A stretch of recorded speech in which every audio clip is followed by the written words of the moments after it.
Welcome to the podcast Selling Real Estate with Kelly Cook, where we will discuss the latest and most relevant business strategies to help you do one thing extremely well: sell more homes. We'll discuss everything from business planning to lead generation and conversion to past client customer service and everything in between. Join us for authentic conversations and nuts and bolts takeaways you can implement into your business today.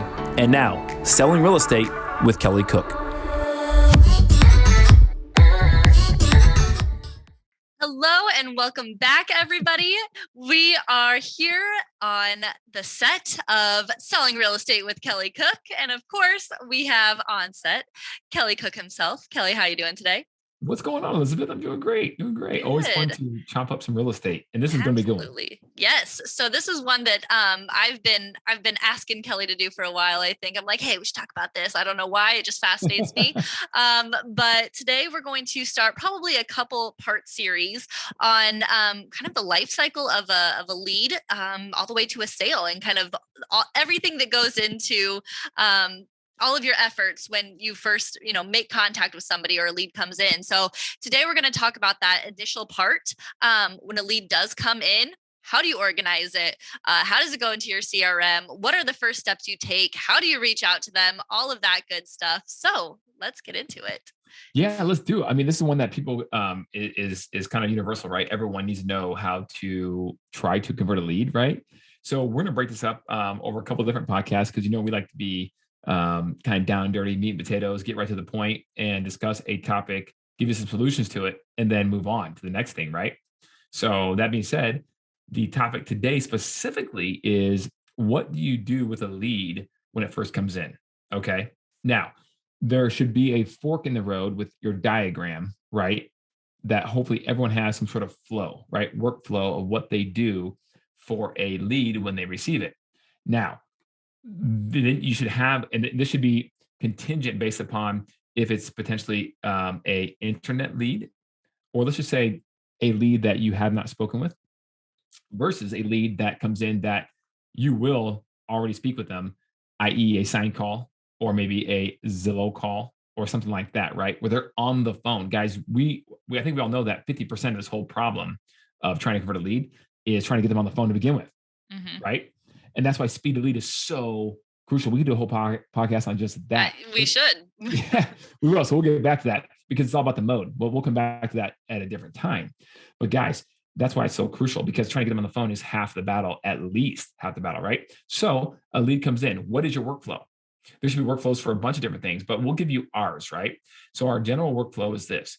Lead comes in. It should go into your CRM. Now, if you want to have it ping your text on your phone, maybe not a bad idea.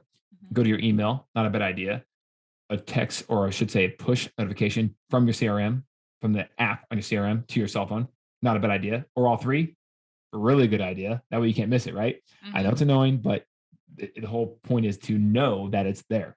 So all these things ping you, boom, new lead. Now, when you should obviously try to get a hold of it right away. So we can talk about that at a different time and date in terms of how you do that, when you do that, why you do that. However, let's say you reach out to them and you don't get a hold of them. Now what? What happens? Okay. What's your workflow for that lead that you don't get a hold of the day of that they inquire? Then the other question is, other fork in the road is, what's the workflow for the lead if you do speak to them that first day when they inquire? Okay. That's the fork in the road. That's the two workflows that you have on your flow chart. Like we call it a flow chart. We call it an ecosystem when it comes to our whole lead follow-up system. Okay. What is that simple flow chart? So we're talking top of the funnel right now, right? Picture a funnel that I don't know if anybody changes their oil in the car anymore, but I sure don't. Right. Okay. Maybe you are cooking. There's a funnel for something. Okay. Cooking, Okay. Right. Or baking. Right. I don't know. But I have an electric car now, so I don't change my oil. And I wouldn't do it anyways. But I used to when I was a lot younger, right? So you have this funnel, you put it in your engine and you dump the oil in, and so it goes in this little tiny circle and goes down your engine. So your funnel of your lead follow-up ecosystem should be no different, right? So we're talking top of the funnel right now for this podcast on the purpose of this. What you do with that top of the funnel for your lead follow-up system. Well, again, you have two paths. Now, let's talk about if you do not reach them. Okay, if you don't reach them, you need to have a system, a workflow for specifically a lead that you have not spoken with yet at this time. So the question becomes, I'm sure you're all asking, is how long should we continue to follow up with these people until we just trash them They're or something, right? expired by, yeah. Yeah. Yeah. So there's a lot to unpack right with that. So let's get after it here. Number one, unless they are threatening, rude, or going to I don't know, like that I starting to rude or call the cops on you. I don't know what they'd call the cops on you about because they can't, but they did. That is a trash lead. Anything but that, okay, you do not trash them. You should have a placeholder in your system, your CRM, whether it be a category, whether it be a label or a tag, whatever, in which they go to, which is what we call archive or the pond. Same thing for us, archive or the pond. The Because pond, I guys, like that yeah, because you can go terminology. fishing anytime you want. Okay, okay.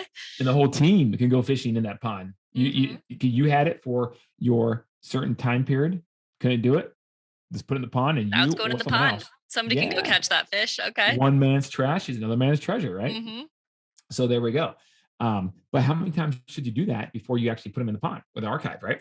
Well, we always subscribe to the universal. Now we tweak this, but it's called, 10 days of pain. I think everybody in real estate has probably heard of the 10 days of pain or gain, however you look at it, right? In which you do everything you possibly can under the sun to get a hold of this lead. You want them to do their business on the toilet or get off, right? That's just a bad analogy. There's a beautiful symbolism there. I really like how you paint that picture, Kelly. See, you just gotta get down to brass tacks here a little bit, right? The viewers can appreciate it. I know that. So you don't want them to just sit there in your house all day long, right? That's what you don't want to do. Your house being your CRM. So they're going to go this way or that way. They don't get the pleasure of just sitting there doing nothing in, the black hole, so to speak, right? So that being said, we are doing a combination of text messages, video text messages. We are doing sly broadcast, okay, drop voicemail drops, right? One off, not mass, but one off, or one off, one off, one off. We are doing emails, automated emails. We are doing phone calls, okay? Any combination of the aforementioned can be used in the first 10 days. Now, maybe you want to go 12 days. Maybe you want to go 8.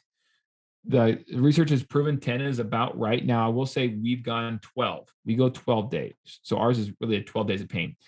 We make it very heavy, front loaded, right?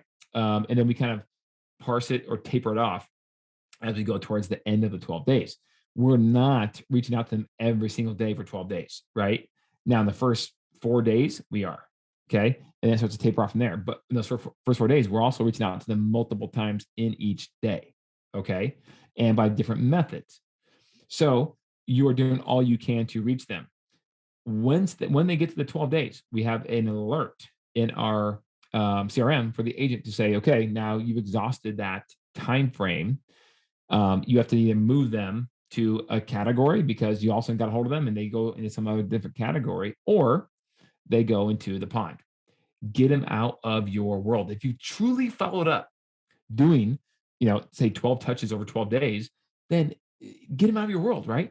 Don't try to save every single person. They're not worth saving, right? You have to That's why the old prioritize some of your time with the people who are going to do something, right? There you go. You're the 20%, right?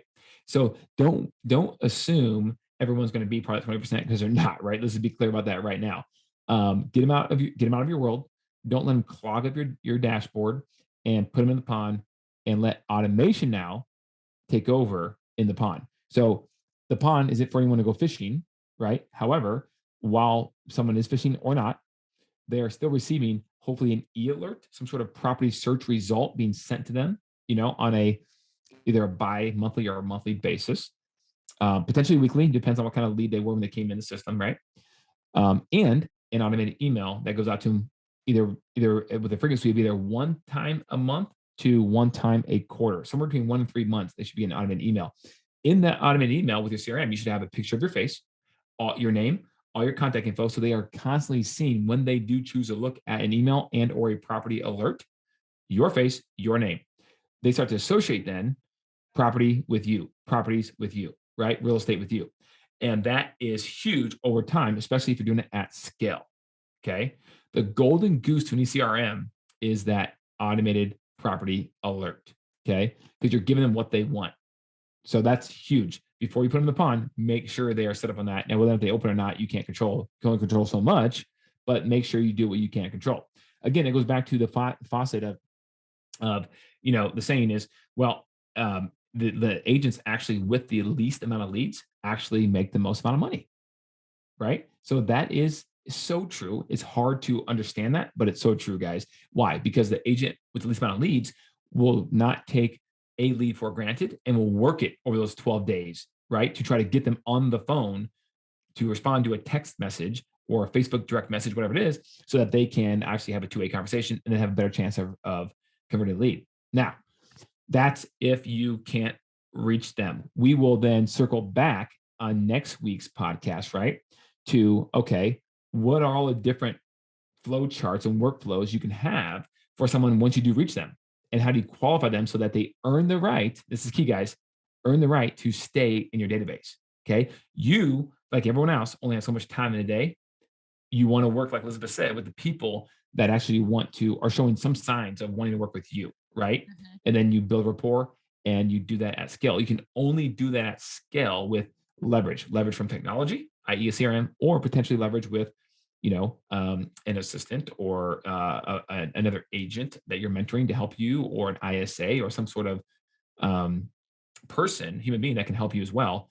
That will maybe take in the short term, you'll take a step backwards to take 2 to 3 steps forward, in the I should say short term, really, honestly, the short term, because it doesn't take that long, several months. That's it. So there you have it, guys. That should be your system. If you can't get a hold of a lead, to know when's the appropriate time to get rid of it, quote unquote, get rid of, not trash, but in the pond, so that they are still potentially a viable option for you in the future using technology. Mm-hmm. And I think it's really important how you kind of talked about that first, you got your 10 days, 8 days, 10 days, whatever, 12 days. But in that first 4 days is kind of what you said, that's that heavy follow-up. So you front load all of that work and then let it taper off, let automation take care of it. But when that lead comes in, that's when you're putting in you're pulling all the stops to see what we can do. And one quick hack here for everybody, right? A pro tip or a hack, however you want to call it, is this: when that lead comes in the first day, you should call them 3 times in a row. Okay. First time, do not leave a voicemail. Second time, do not leave a voicemail. Now, if they don't answer the third time, leave a voicemail. Okay. However, if they pick up, by the way, when you do leave a voicemail the third time, the hack is to hang up on yourself during the voicemail. Oh. So you front load your name in the front, right? Hey, this is Kelly Cook. I'm with Keller Williams Realty, Kelly Real Estate Group, whatever, blah, blah, blah, blah, blah. Okay. And the reason for my call today is about the property you inquired about on 123 East Main Street. And that property just had a price reduction of click. Oh, sneaky. Right. The key is to make sure you give your number out in the beginning part, Kelly Cook, with, whatever group, brokerage, and then you can even want more. Yeah, exactly. That's a little hack. And guys, I'm telling you right now, that works if the person's halfway interested at all. Mm-hmm. Awesome. I love it. Well, stay tuned. Next week, we will get into kind of that. If you do reach them the first time, right? Within your few days of pain or whatever it is, kind of what do you do gain? What are your next steps after that? So like we said, this will be a couple part series. So make sure you tune in. And Kelly, if they want to reach you about any questions on this or any other real estate topic, where can they reach you? Always text or call 480-227-2028, or you can email at info@kellycookhomes.com. And if you have already got a lot of these systems in place and you're rocking and rolling and you think that you need to spread your knowledge and, get some people to go fishing in your pond, where can they go to find out exactly how to do that, Kelly? I love it. It's simple, guys. buildyourrealestateteam.com. Right? That's it. And download the information. The packet will be sent right to your email. Easy peasy. And it'll have a 7-step module of, in sequential order, how to effectively build a real estate team. Get some more fishermen in your pond. That's it. All right, guys. Kelly, we will see you next time, and we'll see everybody else next time for the continuation of this series. Okay, sounds good. See you guys. Yeah.